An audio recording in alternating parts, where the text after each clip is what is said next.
Hi, everybody who's getting on. We're just going to wait a moment. We have a big list of participants today, so we're going to give everyone a chance to log in before we get started.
All right.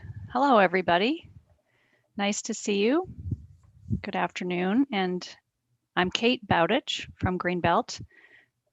Just before we get started, I wanted to pass on something Jane told me a little bit earlier, which is pretty exciting to me, and I think will be to all of you, that we had over 200 people sign up for today's webinar. So even though we're always disappointed not to be able to see you in person and hold these events in a more personal live setting, it's terrific to be able to do this virtually, and it is live. So delighted to have so many of you joining us this afternoon. As you probably know, this is part of Greenbelt's 2021 film and lecture series, a series of events that we put on particularly in the winter months, and very excited about the topic this year. Just a quick background about Greenbelt. We are your local land trust, working with landowners in the 34 cities and towns of Essex County to conserve open space, farmland, protect wildlife habitat, and scenic landscapes.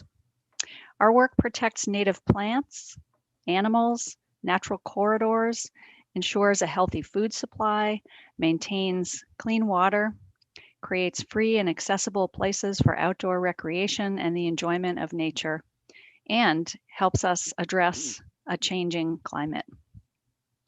Every year, we present this film and lecture series as part of our outreach to engage the public with important local conservation topics. This year, the series is focusing on coastal resilience. It's funded by a grant from the Massachusetts Office of Coastal Zone Management. Thank you to CZM. During today's lecture, we hope that you will post your questions in the Q&A box. And if you have any questions about that, hopefully you'll be able to just hover down there at the bottom and you should see the box.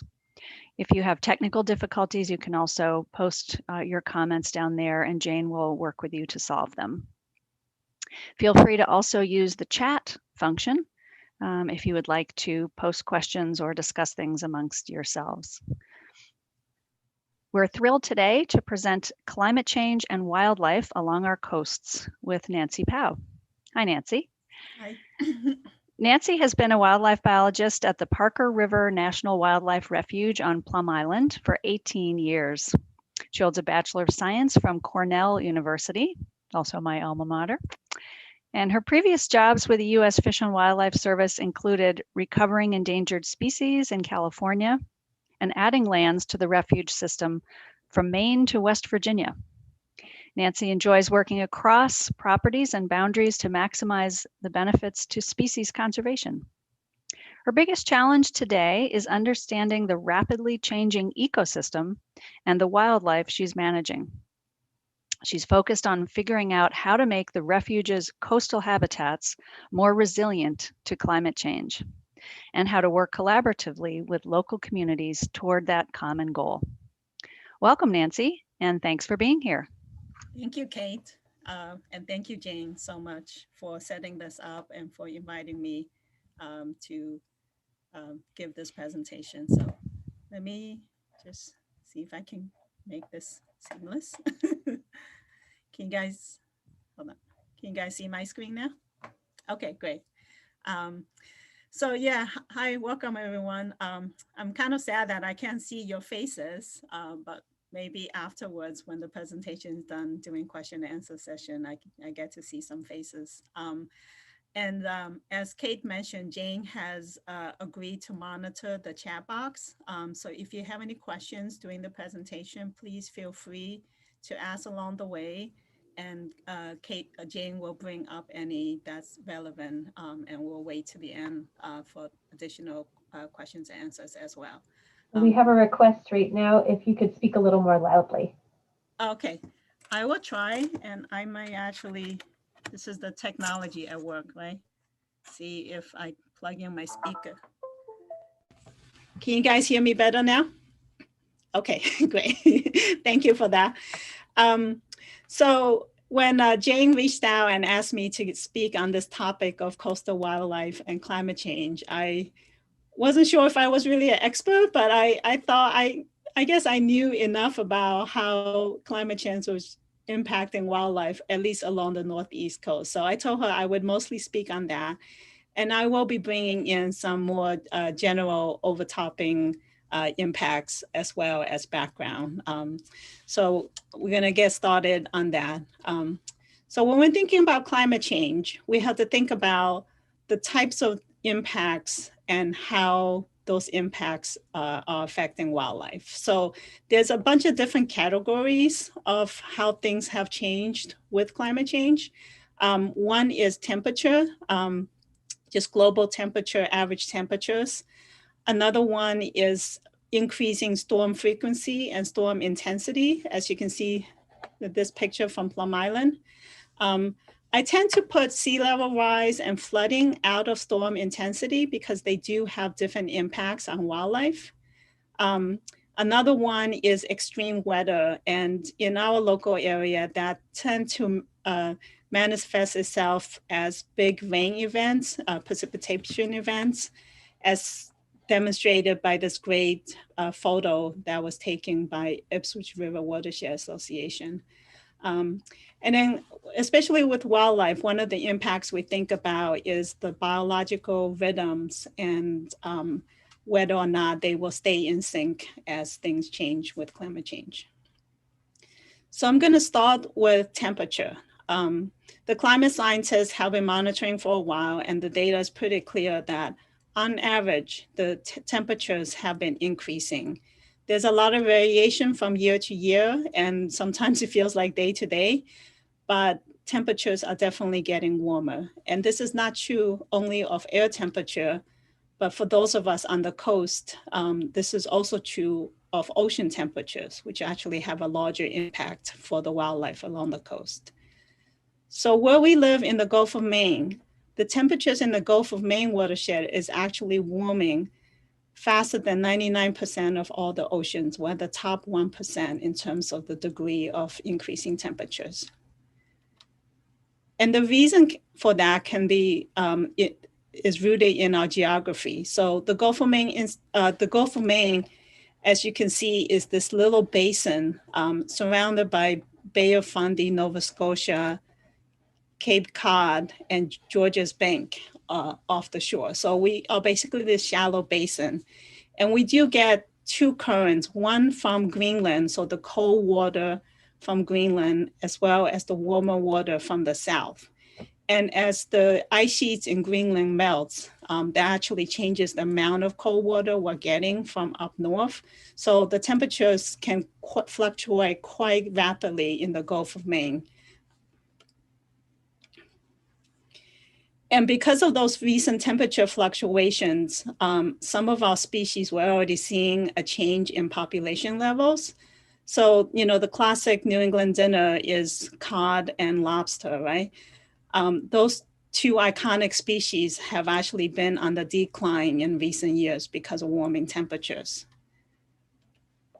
And we're seeing south species like the black bass beginning to make a population incline. So we'll see more of the south species moving up, and the north species will move further north and eventually out of our waters.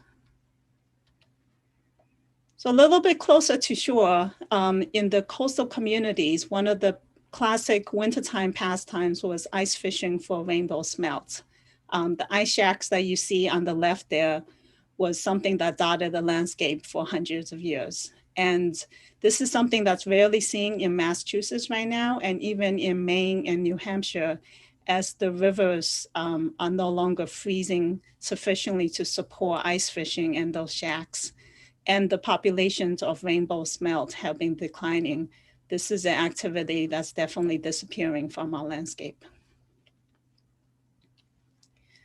So if we move a little bit further into the estuary, we come to one of my favorite species.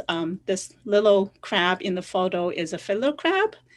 And historically, fiddler crabs, the northern range of the fiddler crab is actually Cape Cod. I remember years ago going camping in Washburn Island down on the Cape, and I spent hours watching the fiddler crab populations as they kind of do their little wave at each other. And it was really amusing. And I was lamenting the fact that we don't have them up here, especially after I had kids.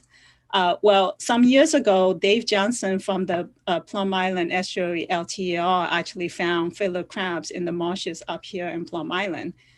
And over time, as the ocean temperatures have warmed, it's allowed the crabs to move into Plum Island Sound. And the northern range is actually right now in South Maine. So we do have established populations of fiddler crabs now in Plum Island on the North Shore of Massachusetts, which I'm pretty excited about. Another species south species that's moving up is the blue crab. Again, this is a species that's typically in Long Island Sound, and we're beginning to see the occasional blue crab show up in Plum Island as well. We don't have an established population yet, like the fiddler crabs, but this is probably something that will become a future species in our waters.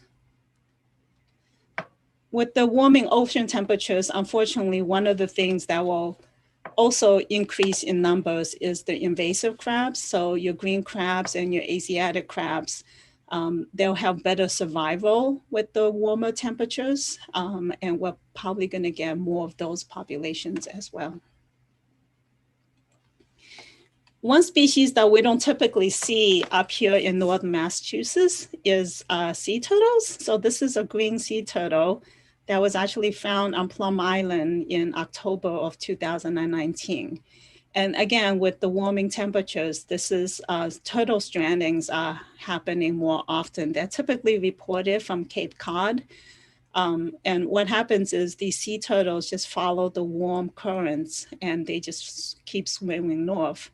Unfortunately, with the fluctuations in water, sometimes the water will get cold all of a sudden, and the sea turtles, because they're cold-blooded, cannot deal with the colder water temperatures, and they're not able to get back to where they need to be. So a lot of these turtles get stranded and need to be rescued like this one did.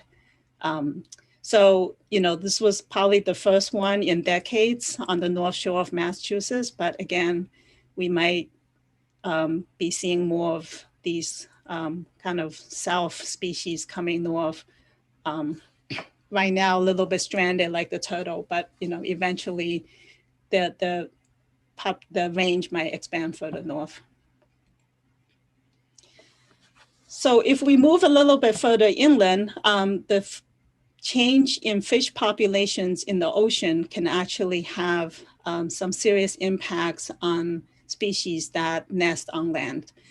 This is a good example of that is this is a common tern. So my colleague in the coastal Maine Refuge up in near Bangor, Linda Welsh. She manages all these offshore islands for nesting seabirds, including puffins and a bunch of other ones. What she noticed over a decade ago was that she was having really bad chick productivity. So the chicks were not surviving to hatching and to fledging. And, you know, she was kind of trying to figure out why. And after some investigations, she found that the terns, they're the prey base that they mostly bring back for the chicks is the sea lance, which is this little skinny fish that you see in this upper picture here. And the years that she had poor productivity, what she was noticing was that the parents were bringing back this other type of fish. This is a butterfish. And as you can see, the butterfish is a lot wider. So the chicks are not able to survive, swallow them. The chicks typically swallow the prey whole. And she would have these, you know, nests where the chicks were starving, but the nest, it was, and the entire island was surrounded by these butterfish that the parents were bringing back, trying to feed the chicks. So, you know, that happened for a number of years, and then the temperature in the Gulf of Maine changed and went back to normal, and the sea lances come back. And what she figured out was that on those years with warmer temperatures, the sea lances move out to sea, further out in the ocean, and the butterfish move in closer to shore. And the parents, you know, were spending a lot of time trying to find forage fish for the chicks. She had a bunch of the terns nanotagged for a number of years. And for some of her birds, they were spending about 12 to 14 hours flying to try to get prey for their chicks. So if we come down a little bit closer to Massachusetts, this is a semi-palmated sandpiper, and this is the most common shorebird that come through this area. And there's millions of them that come through the East Coast. These little guys breed in the Canadian Arctic, and they do this incredible journey. They fly nonstop for several days. Typically, they'll stop somewhere in North America or in the Bay of Fundy, and then they'll keep going to their South American home. So because these guys nest in the Arctic and they winter in South America, it's really difficult to get an accurate population count for them. But one of the areas where they do population estimates is the Bay of Fundy, because so many of these birds stop there on their way down to South America. And the researchers in the Bay of Fundy had noticed in the last 2 decades that the population of the semi-palmated sandpiper is about half of what it was. This is really concerning because, as I said, this is the most common species we have of shorebirds. So this guy, LC5 here, was tagged here at Parker River. But there were similar studies going on in Bay of Fundy and Maine and other areas. And what the researchers at Canadian Wildlife and Birds Canada found in the Bay of Fundy was that the birds were spending a lot of time foraging at night, and they were also foraging in algae, which is really unusual. So typically, when they are in the Bay of Fundy, these birds are actually mostly foraging on amphipods. Commonly, they're called mush shrimp by the locals. And this is what fuels them for their south migration. So, you know, the fact that they're feeding on algae and feeding at night seems to be indication that something is happening to their prey base. We don't exactly know what's causing this population decline in the semi-palmated sandpipers, but you know, it's potentially related to a change in their prey as well. So we're going to shift a little bit and go more into the upland habitats and into the forest. So one of the things with climate change is that our spring thaws are coming earlier, and our fall freezes, our winter freezes are coming later. So we, in effect, have a much longer growing season than we previously had. And one of the effects of that is that the trees are actually capturing more carbon dioxide, which is a good thing. The last climate assessment that came out actually indicate that the longer growing season is compensating for some of the carbon emissions, that is going into the air. So more carbon is being sequestered by trees because of the longer growing season. But this has other impacts too. And one of the things that, having a long growing season means is that the trees are taking up more water, which could affect wet areas like streams and wetlands in forests. So potential impacts to both aquatic fish and invertebrates, as well as salamanders. Another change that we're going to see is that New England forests are largely dominated by maple and birch and beech forests. And as the temperatures get warmer and the forests get a little bit drier, there is going to be a shift to an oak hickory forest. Right now, the oak hickory forests are mainly in some coastal areas and some mountainous regions. So our classic, again, New England, kind of that maple beech birch forest might be something of a past, about 50, 70 years from now.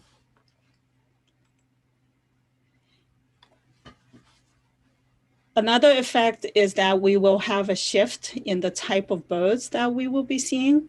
So the hooded warbler on your left is a south species, and its breeding range right now is in southern New England. As the temperature gets warmer, this bird will move into our area, and we might see more of them in the summertime. Whereas the black-throated blue warbler on the right is a species where at its southern breeding range. So as the temperatures get warmer, we might lose that species during the breeding season as they move further north. And then generally with warmer climates, it's gonna positively affect invasive species. So the Asian longhorn beetle on the left and the bittersweet on the right are two examples of both insects and plants that will be more vigorous in our landscapes.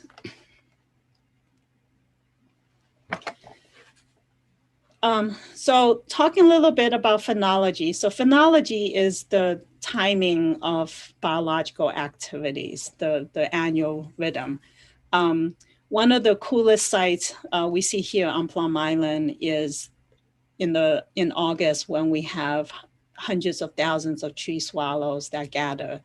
And they stage here and they kind of meet up and they feed mostly bayberries that are ripe around then for that south migration. So one of the things we did early on with climate monitoring was look at phenology. And we noticed that with some of our berry producing shrubs, there seems to be some evidence of the berries ripening earlier each year. So we only did this for a few years, but bayberries potentially ripening earlier, and then some of the more invasive species definitely. I think the one on the lower corner is buckthorn. The berries were definitely ripening earlier. So one year I did notice that the tree swallows came through before the bayberries were ripe. And in that year, the tree swallows seem to have switched to a diet of insects. Typically when the tree swallows come through, all the bayberries on Plum Island get stripped of the berries. And the bayberries have a lot of these gray berries on them. And then when the tree swallows come through right afterwards, you can even tell the berries were there. So that year they seem to have shifted to an insect prey base. Not really sure what the long-term impact of that is, because tree swallows are one of the first species to come through. The fall warblers and the rest of the migrants tend to come through a couple months later, and they mostly feed on the insects as well. So extreme weather is another impact that can have quite an effect on wildlife. And birders will know that extreme weather brings very unusual birds. I always know when there's a storm coming onto Plum Island by the number of birders that's out there on the island looking for those special birds. And I have to say, it is pretty neat. In the Mother's Day storm of 2005, we had a couple of hundred phalaropes come into the island and into the refuge impoundments, and they spent a couple of days there, and it was really fun to watch them. So phalaropes are these little tiny birds that spend most of their time out in the ocean. They're pelagic birds. They almost never come inland. And that year, because of the storm, they were sheltering on the island, and we got to watch them. Really neat. This is a gold-billed tern that a visitor took, Valerie Burdett, saw with her 8-year-old daughter. And she said it was the highlight of her daughter's day to see that really unique bird. So with these storms happening more often, it's actually quite often for birds to get trapped in these storm systems. And so much so that the weather meteorologist actually notes when they see birds in the radar. So the orange dots you see here are a bunch of birds that were trapped in a hurricane, and they tend to stay in the eye of the hurricane and shelter there.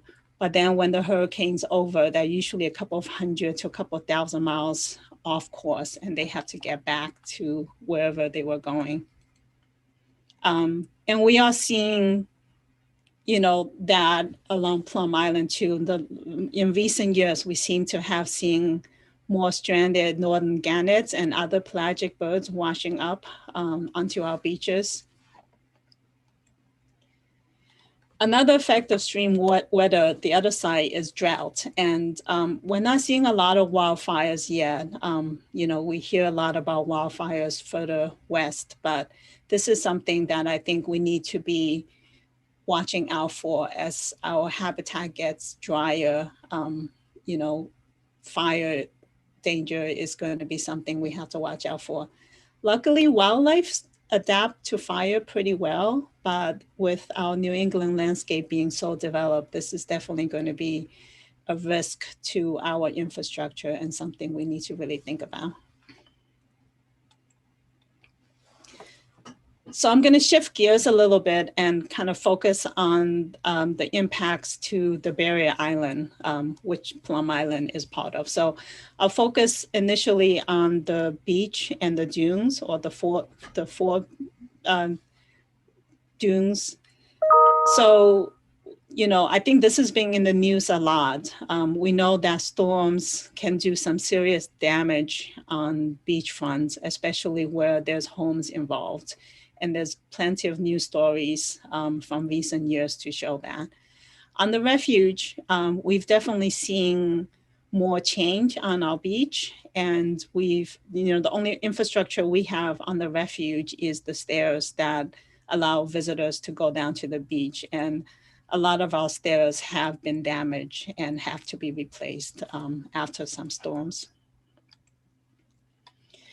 But, to understand how much of a issue increasing storm is to the more natural beach, we started monitoring a couple of years ago to see how the beaches are changing.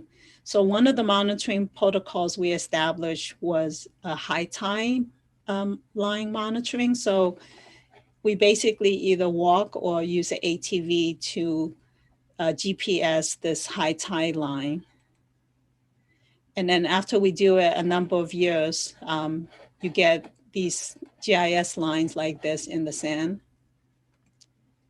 And with some analysis, we can see from year to year or season to season how the beach changes over time. So this is an example from 1 year.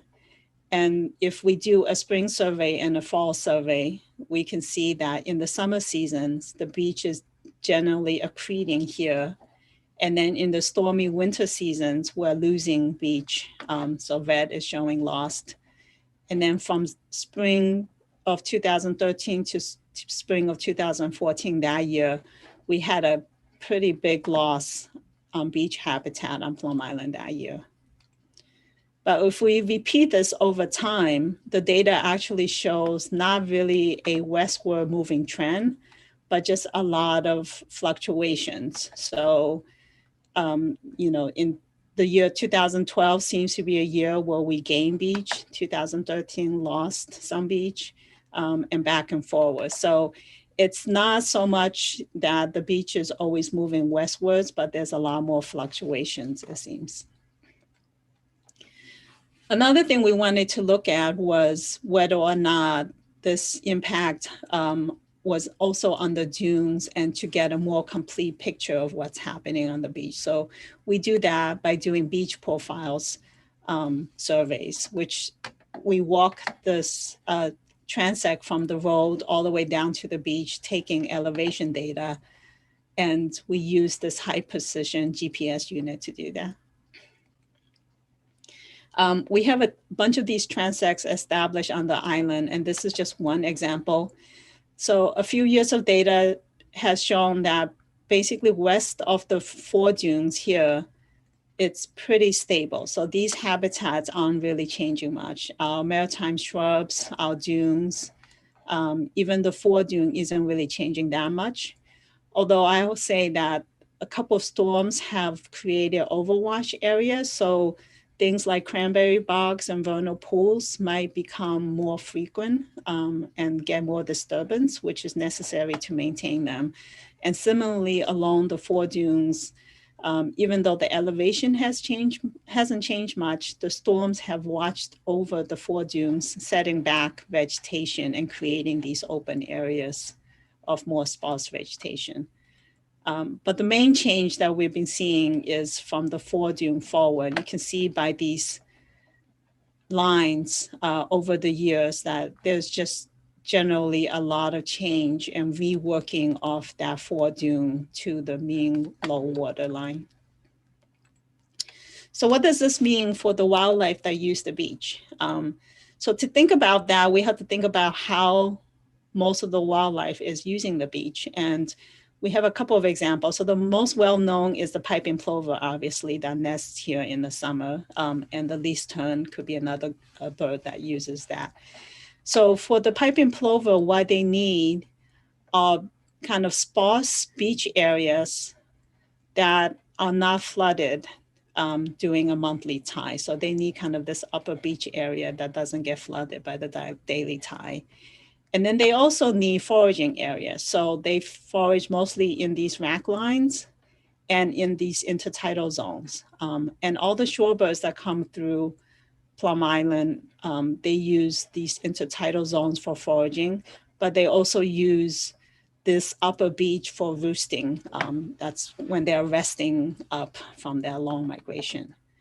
And from those birds' standpoint, the storms hasn't actually been a bad thing. In fact, we can argue that it's been a good thing because they create so much habitat. For the plovers, they set back the vegetation that would eventually grow over these dunes and create better nesting habitat. They also create better foraging habitat because the storms bring in seaweed and wrack, which creates a lot of invertebrates for them to feed on.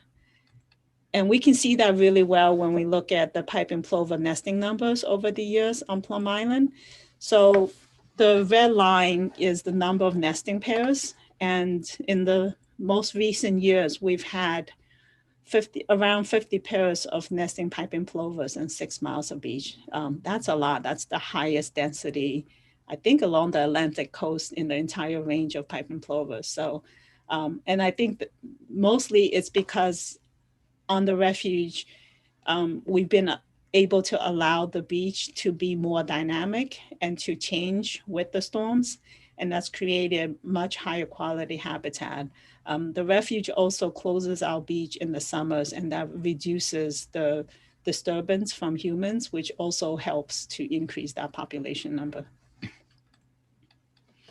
So shifting gears a little, if we go to the backside of the Barrier Island, we have the salt marsh system. And the Gray Marsh is about 28,000 acres from Gloucester to Salisbury, I guess Seabrook. And about 16,000 of that is salt marsh. So the salt marsh is pretty extensive. And if you look at this picture, all the salt marsh looks very similar. But if you look a little bit closer, salt marshes are actually very different depending on where you are. The thing to remember about salt marshes is that they are determined by the tide. So there's portions of the salt marsh that's flooded daily by the tide. And that's down here in the lower areas, as shown in this picture. This is a low marsh or a Spartina alterniflorus marsh.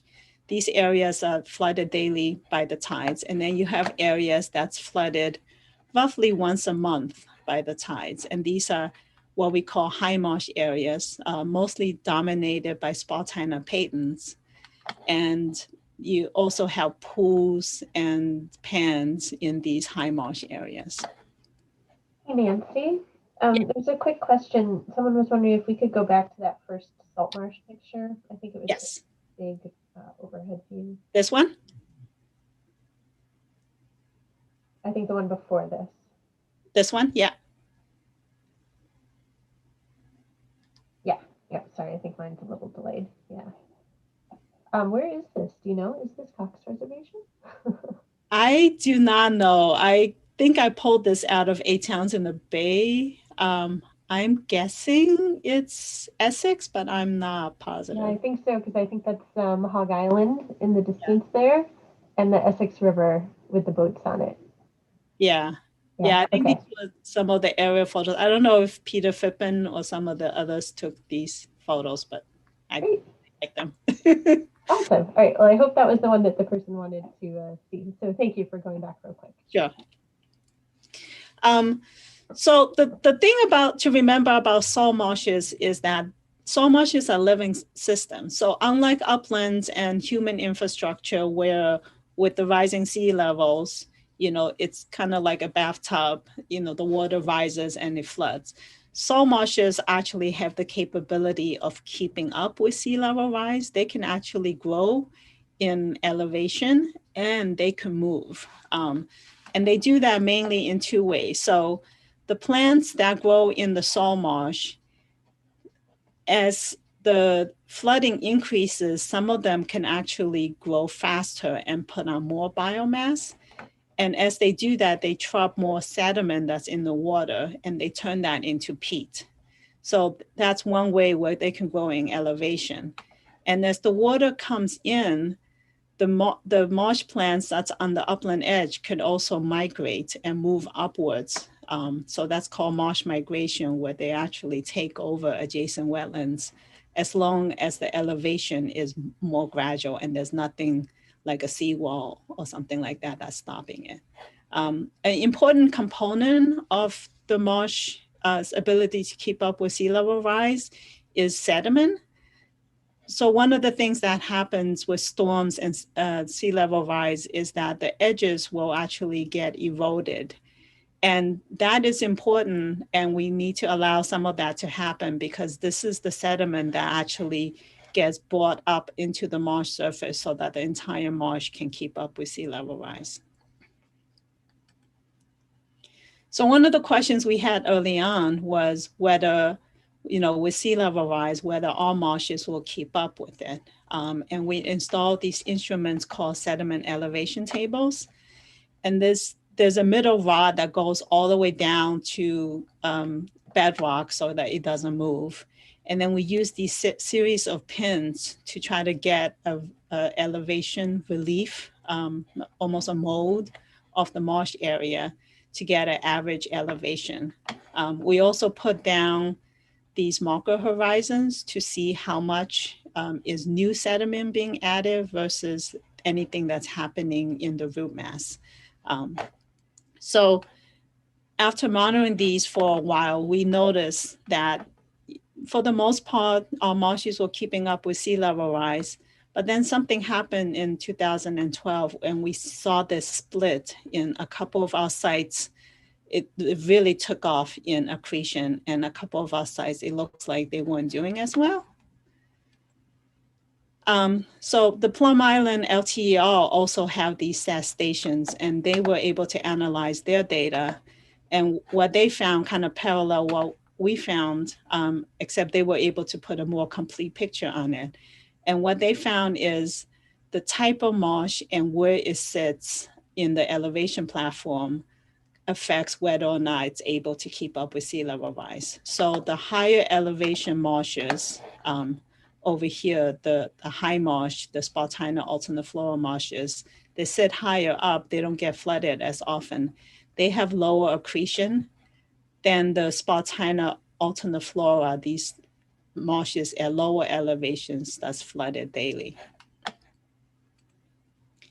And this is also research that's been supported by Jim Morris, which is one of the researchers from LTER. He did these field experiments. These are called pipe organs. And this is an experiment to set up to see how much flooding, with different flooding regimes, how these grasses do. And he also studied these kind of marsh bergs. These are chunks of marsh that have been thrown up into tidal areas. And Dr. Morris studied whether these survived and if they expanded over time. And through those two methods, he was able to determine that the two main grass species that's in the salt marsh, the Spartina patens and the Spartina alterniflora, have different optimal flooding regimes. So the alterniflora, which is the low marsh, the tall one, actually likes being more flooded. So as flooding occurs, they actually are doing better. So historically in Plum Island, we had, maybe 90% high marsh. It's mostly made up of the Spartina patens, which is that cowleaky salt marsh hay that we see. And as sea level has risen and we've got more flooding, the flooding regime have shifted. So now we're seeing kind of this area where alterniflora is beginning to outpace the patens. And as the sea level continue to rise, we will eventually get to a point where the low marsh will take over our marsh systems. Nancy, this is Kate. I'm just going to interrupt because there was a question in the Q&A box that I think is important before you continue. Somebody asked if you could explain what accretion is. So accretion is basically adding elevation. So in the marsh, they are at a specific elevation right now, but every year that can actually change. So unlike, an upland area, the elevation doesn't really change very much. In the marsh, the elevation is always changing with that flooding. Does that clarify it? Thanks. I think that's great. Sorry to interrupt. Oh, no, that's good. So one of the other researchers with Plum Island LTER did a model using Dr. Morris's work, and she kind of gave a picture of what our marsh might look like in the future and how quickly that change may happen. So Amy Langston did this model, and I guess the good news to me is that it seems like that shift from high marsh to low marsh actually doesn't happen for another 30 or so years. So it's not until 2070 that we see this really extensive conversion of high marsh, which is this darker green, to low marsh, which is that lighter green. But eventually, this will all convert to low marsh. I guess the ultimate good news is that we will still have marsh at the end of the century. It'll just look very different than it currently does. So what does this mean for wildlife? So most of the wildlife that we have here now in the gray marsh uses the high marsh because that's what's out there. For a lot of these species, they might be able to adapt because they use a variety of different habitats and they're more generalists. But we do have a marsh specialist here, and that's the one that I think will have a lot of trouble with these changes. So this is the salt marsh sparrow right here. And it is a species that is nests exclusively in the salt marsh. It spends its entire life both on the breeding range and in the wintering range in the salt marsh. It never leaves the marsh. And it's also unusually a species that spends its entire life in North America and on the East Coast. So the breeding range is from about Portland to Delaware, and the wintering range is from North Carolina down to Florida. So this is a bird that spends its entire life in the United States, which is very unusual. It also nests on the ground in the marsh grass. So it creates this nest. You can see the tiny little eggs there. And because it nests on the ground in an area that gets flooded once a month, it has this very unique nesting cycle, a very fast nesting cycle. So, you know, with a full moon or new moon that floods the marsh, the bird starts building the nests. And in about a week, it has built the nest and it's laid the 4 eggs. It has a very quick incubation period where it sits on the eggs about 9 days, 9 to 10 days. And then the chicks hatch and the mom feeds the chicks, and the chicks have to be big enough to climb out of the nest. So when the flooding tide comes, it can survive. It can climb up to higher ground on top of the grass and survive. The danger is that we actually have 2 flooding peaks in a month during full moon and during neap moon. One of those is typically higher, and that's the one that floods the marsh. But if both of them floods the marsh, all of a sudden you have a 14-day flooding cycle instead of a 28-day flooding cycle. And that's really precarious for this species. So this is a video from a grad student that was looking at kind of nesting behavior and predation. And I'll just play this little video. This is a sparrow nest.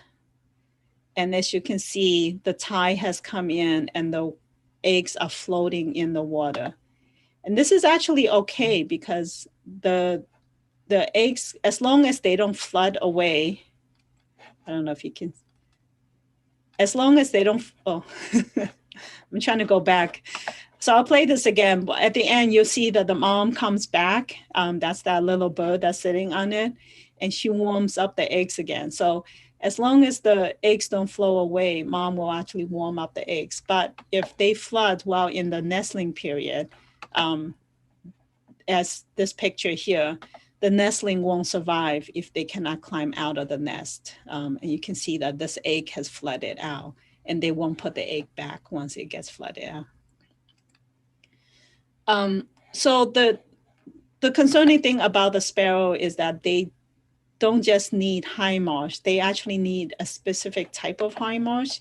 So they need marsh that has very, very thick grass because they weave these kind of elaborate nests with the canopy, and the canopy helps to keep the eggs in the nest so that they don't get flooded out.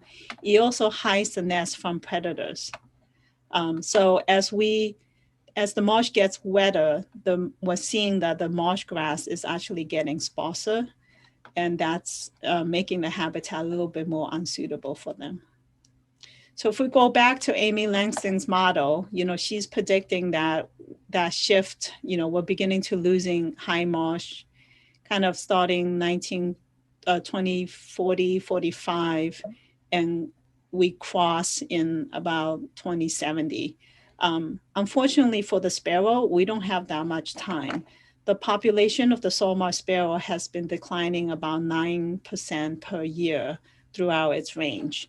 The good news for us is that data from Great Marsh shows that our birds seems to be holding steady. Their numbers are not declining.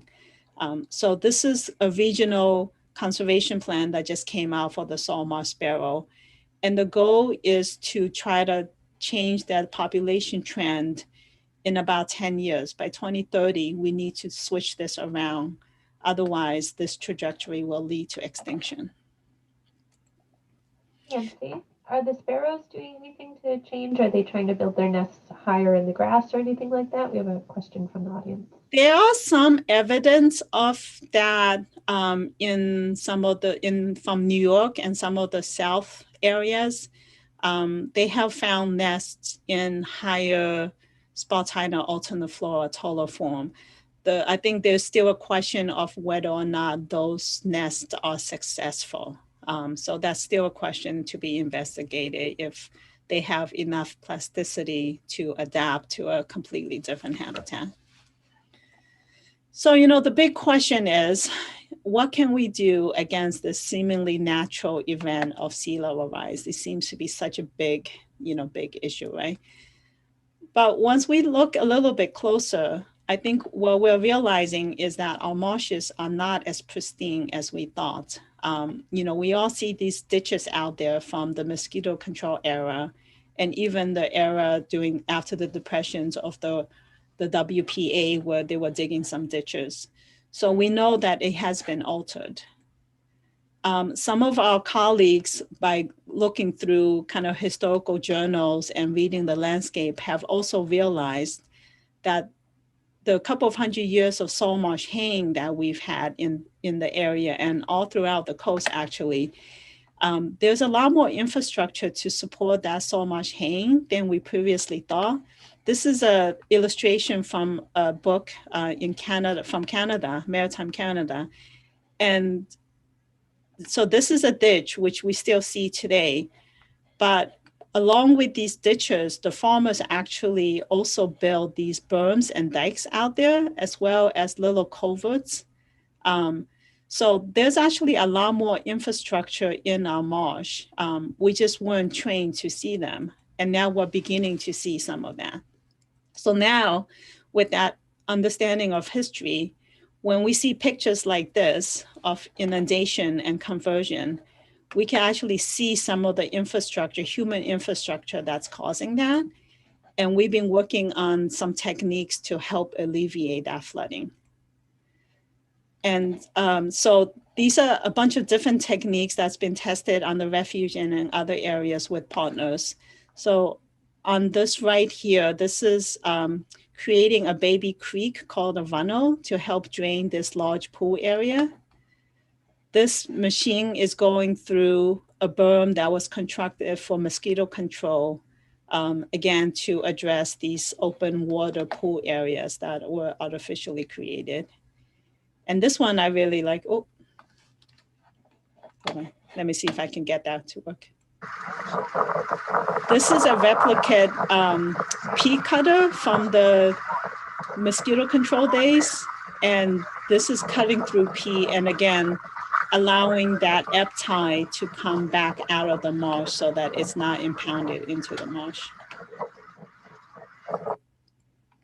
And our early studies show that, we're able to pretty successfully restore the hydrology. So this was the area we were just using the pea cutter, and within a few hours, the water has drained. I came back a couple of days later, and we see a lot of signs of shorebirds using these newly exposed mudflats. And then this is a photo from 2 years later, and the vegetation has completely taken over and recolonized those areas. And more importantly, the elevation has increased in some of these areas, indicating that we can bring these marshes back. So this is another example from our salt pans area on the Refuge, which is one of the more popular birding areas. So this is that salt pan pull-off area on the right. This is the big pool. A little bit to the north, because of the increased inundation and flooding we were getting, the marsh grass was dying back, and we were seeing these really big, expansive mudflats. And that was really concerning because it was looking like this pool was just getting bigger and bigger and killing off all the marsh grass. So we kind of restored the tide to let it flow back out. And 2 years later, this is what this marsh area looks like now. You can see the vegetation coming back.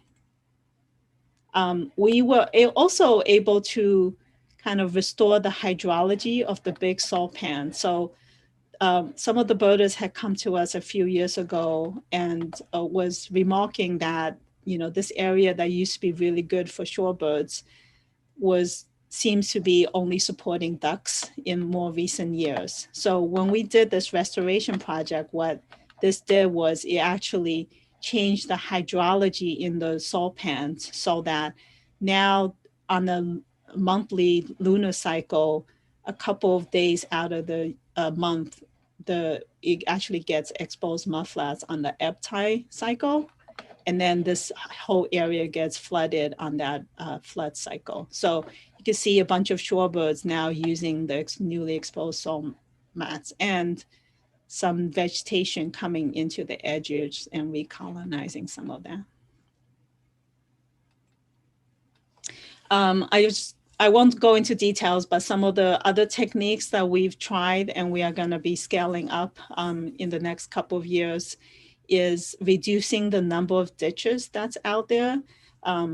With the mosquito control and the WPA work, the ditches that's out there is way too dense, and that has all kind of negative consequences on the marsh. So we're trying to reduce the number of ditches and try to restore the hydrology there.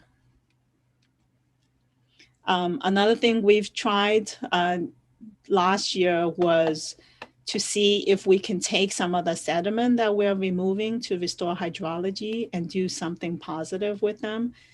Sediment is such a commodity in the salt marsh, and we didn't want to just waste it. So we tried creating these kind of, we're calling microtopography islands, these slightly higher areas, to see if we can get habitat that would support sparrows. And this was pretty exciting. So we created this island in May of 2019. You can see the flag. And then just 3 months later, this area was revegetated completely, about 80% revegetated, about half and half, that kind of low marsh and high marsh grass. And then a year later, it's mostly that high marsh grass, the Spartina patens. And more excitingly, we had about 60% thatch. And thatch is like living dead grass. And thatch is really, really important to nesting sparrows.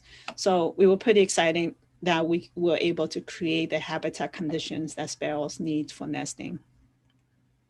And that project kind of mimics something that naturally happens in the wintertime in New England. An important part of adding sediment and adding elevation to the marsh is these ice rafting events. So as the ices freeze and then get stuck to the bottom of the tidal flats, they pick up sediment and then they get deposited into the marsh. In 2018, with Superstorm Grayson, we had a huge ice rafting event, pretty much unprecedented in human history.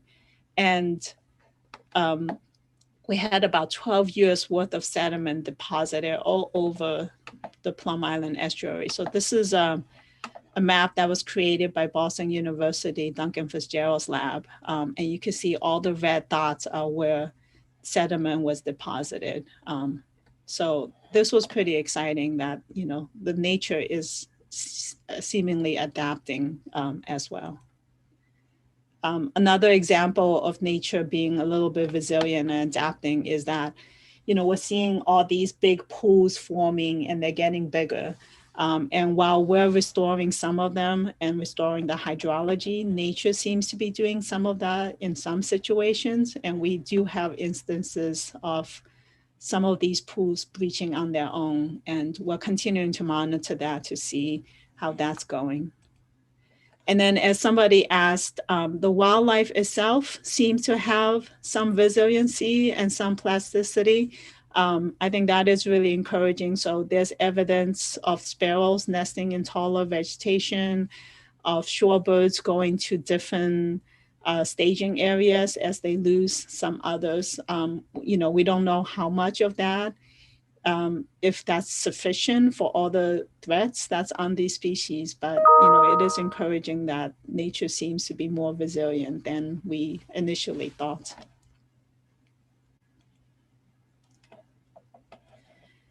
Jane, how am I doing on time? Should I stop or do you want, I have like 3 more slides. It is 3:01, so if you want to just finish up the last 3, then we have 6 or 7 questions in the Okay. chat. I guess, just a couple of things about what we can do to help wildlife and climate change. And one of the things which Greenbelt has really taken the lead on is, protecting upland habitat adjacent to salt marsh. The gray marsh actually has the best potential in Massachusetts of marsh migration. By some estimates, about 1,300 acres of new marsh could be created as sea level rises. And it's really important for us to be protecting these future marsh areas. Another thing that's really important is to allow some of the natural processes to happen, even when it's concerning. So, erosion in some areas, even beach flooding, where there's no infrastructure, though we have to protect to allow some of that to happen, because this is what's going to allow nature to be resilient.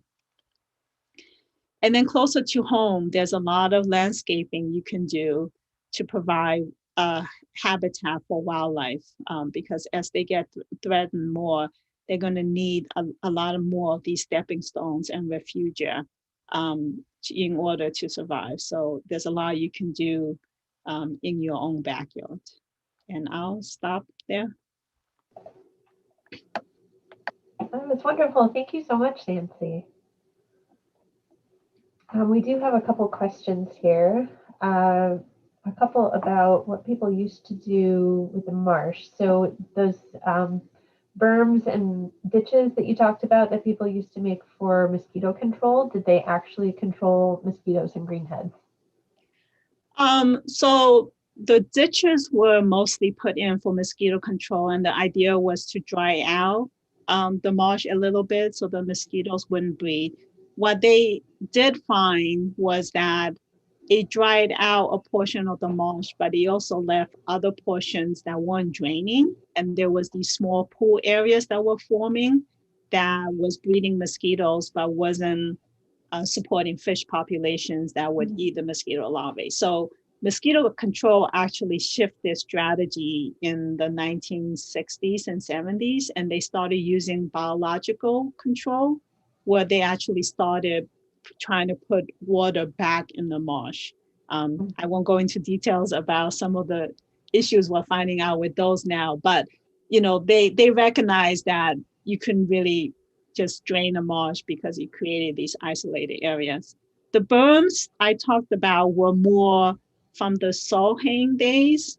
What we're learning is that the farmers in the 1800s were actually farming the marsh like fields.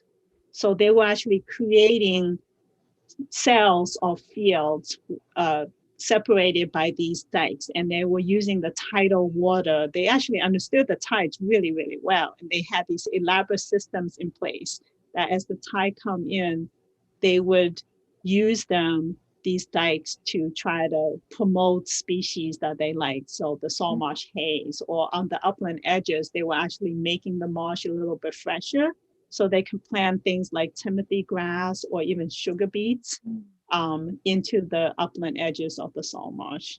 And even though they stopped doing that, that infrastructure is still there and barely visible. And those infrastructure is holding water onto the marsh once it floods. Wow, people are very clever.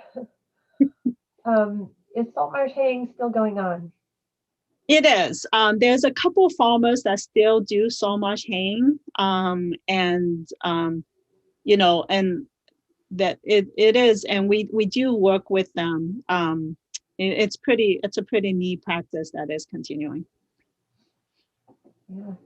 So you used the phrase "living dead grass" earlier. Can you explain what you meant by that? So in the salt marsh, you have the grass greens up in about late May, June, and it grows throughout the season. And then by October, November, they all kind of brown off and they die. And in a lot of the upland areas, the dead grass will decompose and basically disappear, right? before the new one grows through. In the salt marsh system, decomposition actually doesn't happen all that often. So what happens is that next year, you'll have the live grass growing through the dead grass from the previous years. And that dead grass called thatch is still attached, is very, very important to the sparrows when they're nesting, because it provides a nice structure for their nest. It may or may not help with the flooding as the tide comes in. And that thatch also gets incorporated into the root zone and into the peat as the marsh grows. So if you cut into marsh peat, you'll actually see that it's 80 to 90% organic. It's roots and live grass that's in the peat. And that's what's building the marsh. That's amazing. Someone asked, is the high marsh grass less resilient than the low marsh grass to sea level rise? For gray marsh, I guess, and the short answer is yes. Like I said, historically, the flooding regime here favored the hay grass, the salt marsh hay grass. But because we're getting flooded more frequently now, that grass won't do as well, and the salt marsh alternate flora will do better. So our marshes will, in 10 years, it'll probably look more like Cape Cod marshes. In 20, 30 years, it might look more like Virginia or New Jersey marshes if you go down there. So it'll still look green, but it'll be a different type of marsh. Mm-hmm. Oh gosh, so many good questions. So you talked about restoring the hydrology when you were talking about the ditches and letting the water flow as it should. This person's asking, what do you mean by the hydrology? Is that about pH balance or saline? Can you explain that a little more? Yeah, so when we're talking about hydrology, we're talking mostly about the flooding and the ebbing waters. And for us, what's important now is more the ebbing water. So the water is getting onto the marsh with the flooding tide. But because of the historical infrastructure that's in the marsh, a lot of times instead of coming off the marsh as they would normally, it's getting held onto the marsh. And when the water is held onto the marsh, it kills the grass and creates these problem areas. So we're trying to get the water back off the marsh by kind of restoring that ebb flow. Yeah, important. And I have a quick question. Is those sort of standing pools of water that shouldn't necessarily be there, is that what you see when you walk out the trail to Nelson Island on your refuge? A little bit. So, a natural marsh system will have pools, but they probably didn't have them at the density that we have now. And we have noticed in the last 20 to 30 years, these smaller pools getting larger. And that's because of these kind of inundation that we're talking about and these infrastructure creating. So it's a little bit complicated, but it's a combination of these berms that we can see, and even the ditching, the high density ditches, when they clog, because there's too many of them, actually will impound water on the upland edges. So by reducing the number of ditches, we are actually reducing some of these flooded areas. I know it's counterintuitive. Right. No, that makes sense. This is a really great question. How are you balancing the desire to protect and allow survival of species like the marsh sparrow with many other species and their needs at the same time in the marsh? And their example is very cute. For example, you could just focus on fungus species and how they're doing, but there are a lot more birders, so maybe that's less popular. Well, that's very true. And I think this is kind of what maybe keeps me up at night is, I think as humans, we see change and we are automatically alarmed. And I think one of the nice things about working in the gray marsh and doing some of the work that we've been doing in the marsh is that I think we have taken our time, and we have time to learn the system and to understand the techniques that we are now proposing in the marsh. We've been studying some of these techniques for 8+ years, and we've studied them very, very thoroughly. So I think we feel like we have a good understanding of how these techniques fit into kind of the larger ecosystem processes, because that's changing too. We are pretty lucky that we have the Plum Island Estuary LTER here, because they've been studying this for like over 20 years. And so all our work is informed by their research, and that it continues to be informed by their research. And I do struggle a little with kind of focusing on trying to save the sparrows to the long-term resilience of the marsh system. And we are also very careful to balance that. We wouldn't want to do anything on the big scale that would negatively impact the long-term resiliency of the marsh for the benefit of the sparrows. That's why our islands, our microtopography islands are so small. We don't want to do anything big, like a thin layer deposition project that could have negative impacts that we don't understand, but we would rather start small and gradually build up rather than going big from the beginning. Mm-hmm. Yeah, that makes sense. We have a couple concerned gardeners here.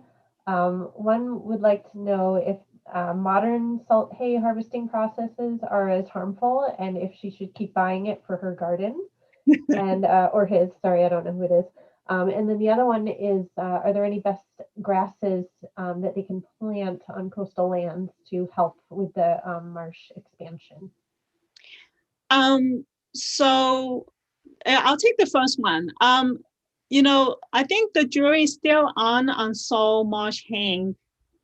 Barbara Boxbaum from Mass Audubon did do a study a couple years back looking at the impact of salt marsh haying on bird species. And, he found both positive and negative impacts. And you can see it sometimes when you see the salt marsh hayers out there, there's certain species that will actually follow the machine, because they know that the haying kicks up all this insect populations and they follow them. And he looked specifically at sparrows and whether salt marsh haying, changes the vegetation structure enough so that the sparrows, cannot breed. And I think he found that it was a pretty short-term impact, and that, from year to year, it doesn't seem to affect the sparrow population very much. And they are really good for gardens. I do use them.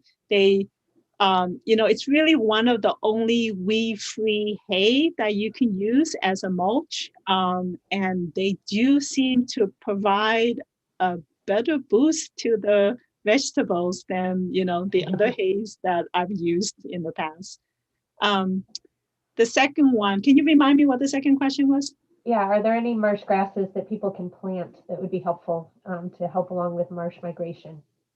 So depending on how close you are to the salt marsh and how wet or flooded it is, there are some like the Juncus gerardii, the black grass is more upland, the stickler. So there are a couple of salt marsh plant species that is more tolerant of being dry. And if you're really, really close, you can try that. I think the more important thing is, making sure that we don't put any barriers, physical barriers in the way of the marsh migration, So if you have the room, try to plan it in a way so that as the water rises, it has a path to go. And the flooding water, it doesn't have to be like your whole yard. You can if you can create like a channel or, some way for it to get in and then spread out. And that's how kind of nature works, is that it finds these paths of least resistance and establishes there. So again, in your area, in your yard, you can go small to kind of let it get a foothold, and then it will take over. Great, thank you. Well, it's 3:15, but I just want to ask this one question that I love that came in. Could you name what your top three considerations are that you emphasize when you're talking to youth, when you're talking about stewardship of the marsh? Oh, the youth is not my concern at all. I actually had the pleasure of working with some local high school students for about 16 years now. And they are so passionate about the marsh and they get it. And they have been helping us message to the rest of the community about how important it is that we all do our part. So I guess, if I had to choose, some of the messages that they've been helping us spread is that, everyone has a part to play and that we can actually do more good on private land than just focusing on conserved land. With climate change, there's a lot of impacts that private citizens can have. And cumulatively, there's more private land than there are conserved land, so you can have more impact. I think another one is that, I think I've said this before, nature is resilient. I think, we're living through a period of unprecedented change. Going through and studying wildlife, you kind of learn, like, this is what wildlife does. This is what the species does. And what the last 10 years have taught me is that the textbooks have gotten it all wrong, or at least haven't told the whole picture, because we've studied it in this period where everything was very steady and stable.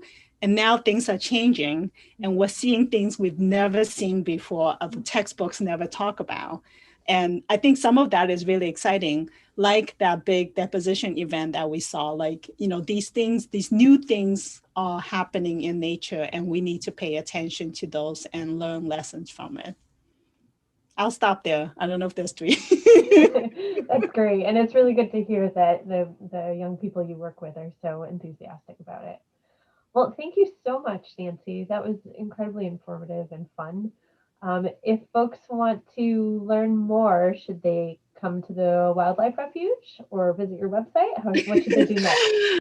Unfortunately, I don't have a lot on our website. I'm trying to write some of this down, and we have a lot of partners that are helping us. I would say there's a couple of presentations planned in the future while we work on trying to get some of this written down. One is, I think there's a Friends of Parker River presentations in April. Jeff Wilson, one of the gurus of marsh restoration and one of the guys that figured out like what the so much hair were doing the last couple of 100 years, he and I will be giving a presentation talking about some of more of this restoration work and specifically how that's benefiting the sawmarsh sparrows. And there is a Gray Marsh Symposium coming up in March, and I forget the date. Kate, do you remember? I think it's the 17th, Okay. But let me just confirm and you can talk a little bit about. I think it's in the morning, and it's a series of talks focused on marsh restoration, and there will be lots of time and room for panel discussions and Q&A sessions. Perfect. Thank you so much. And I guess folks can also check if you want to share this with somebody later.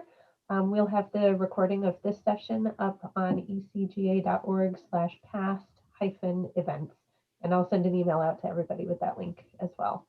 So yeah, I think that's it. And thank you so much for coming. And thank you, Nancy, for presenting. Thank you, Nancy. It was really nice to virtually see you. And this was a terrific presentation. Thank you. Thank you, guys.